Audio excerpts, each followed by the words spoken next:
महाराष्ट्रातील तमाम अनुदानित, अंशतः अनुदानित शिक्षक, शिक्षकेतर बंधू आणि भगिनींनो नमस्कार.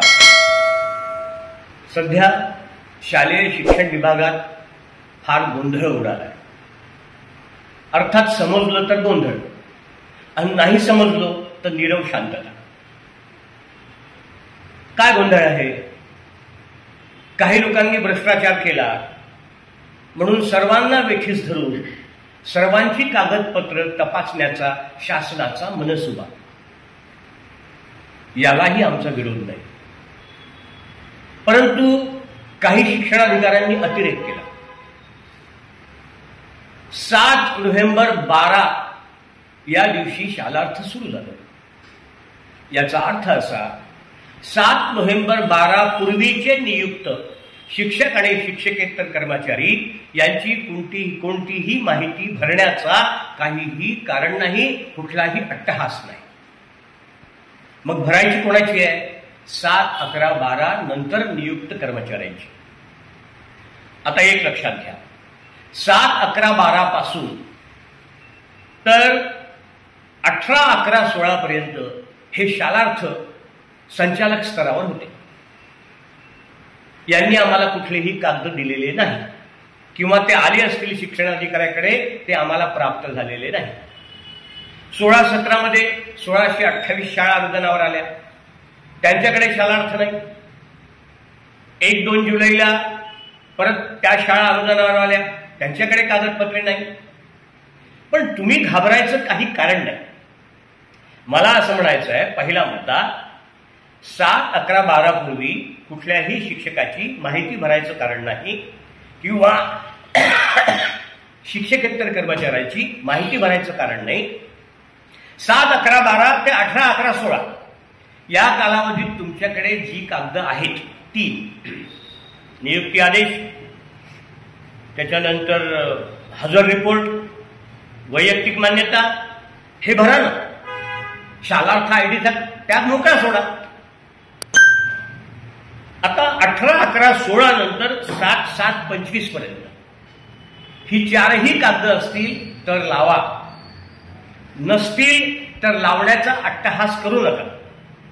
काय आहे पहा, आपण शासनाला सहकार्य केलं पाहिजे इथपर्यंत बरोबर आहे. पण जर एखाद्या वेळेस एखादा कागद मिळत नसेल तर उगाच रक्ताचं पाणी करू नका. आहे ते जोडा आणि ते अपलोड करा. मग काढेल ना शासन त्रुटी. अहो मला सांगा, एखाद्या पोराचं जन्ममृत्यू प्रमाणपत्राचा दाखला आपण काढला नाही, मग शाळेत गेल्यानंतर तो काढतो की नाही नव्याने, मग जोडतो की नाही त्यावेळेस. मग आपल्याकडे जर नसेल तर आज तो नाही म्हणून कुठलाही अट्टहास करू नका. जे आहे ते कागद नीट जोडा आणि हा सरकारचा एक कार्यक्रम पूर्ण करा. आता मला तर काय आश्चर्य वाटतं की सरकारी यंत्रणा, सरकारमध्ये काम करणारे अधिकारी कुठल्याच बाकी डिपार्टमेंटमध्ये एखादं काम करण्याकरता कालमर्यादा दिलेली असेल आणि त्या मर्यादित काम दिलं झालं नाही तर आम्ही तुमच्यावर प्रशासकीय कार्यवाही करू, आम्ही तुमच्यावर शिस्तभंगाची कार्यवाही करू, आम्ही तुम्हाला नोटीस बजावू, अशा प्रकारचा मेमो येतो. इथे हे आमच्या पगारावरच येतात दर महिन्याला. जसे काय आम्ही हरामाचा पगार घेतो, काम न घेता पगार घेतो, काम न करता पगार घेतो, अशी यांची भावना झाली आहे. आपल्याला शासनाला सहकार्य 100% करायचं आहे, परंतु मनस्ताप करून नाही. पे युनिट कुठल्याही परिस्थितीत तुमचं पेमेंट रोखू शकणार नाही. मराठवाड्यात जसं एक आंदोलन झालं तसं आम्ही करू, जागोजागी विदर्भात करू, माझ्या या 5 जिल्ह्यात करू.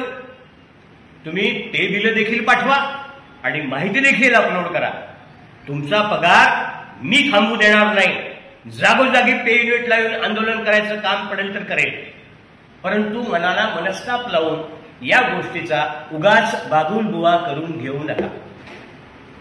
आता दुसरा मुद्दा, मला काल परवापासून प्रचंड फोन येत आहे.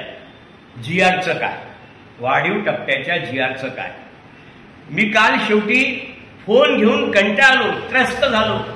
मला फोन बंद ठेवावा लागतोय.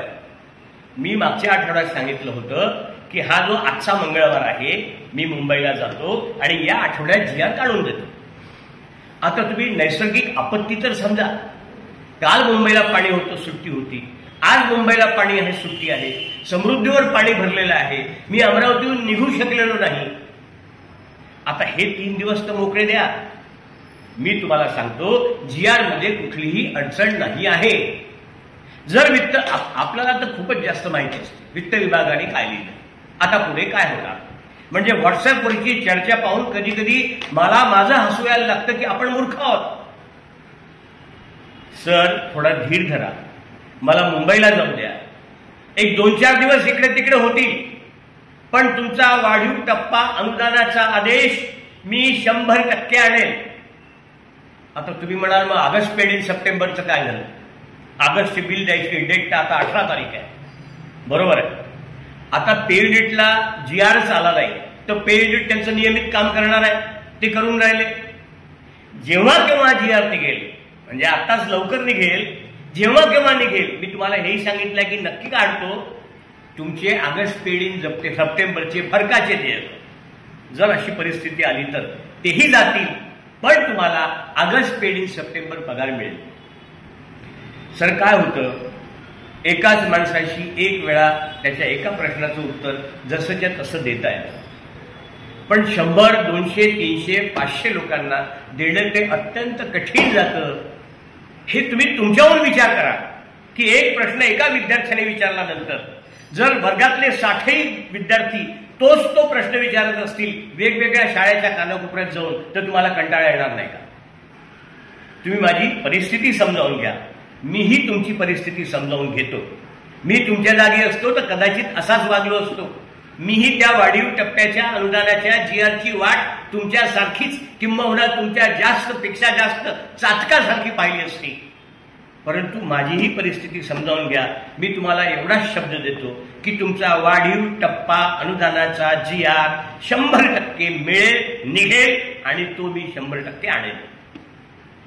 तुमचाच एवढेच. तुम्ही फक्त पाठीवर हात ठेवून लढ म्हणा, मी लढतोय. धन्यवाद.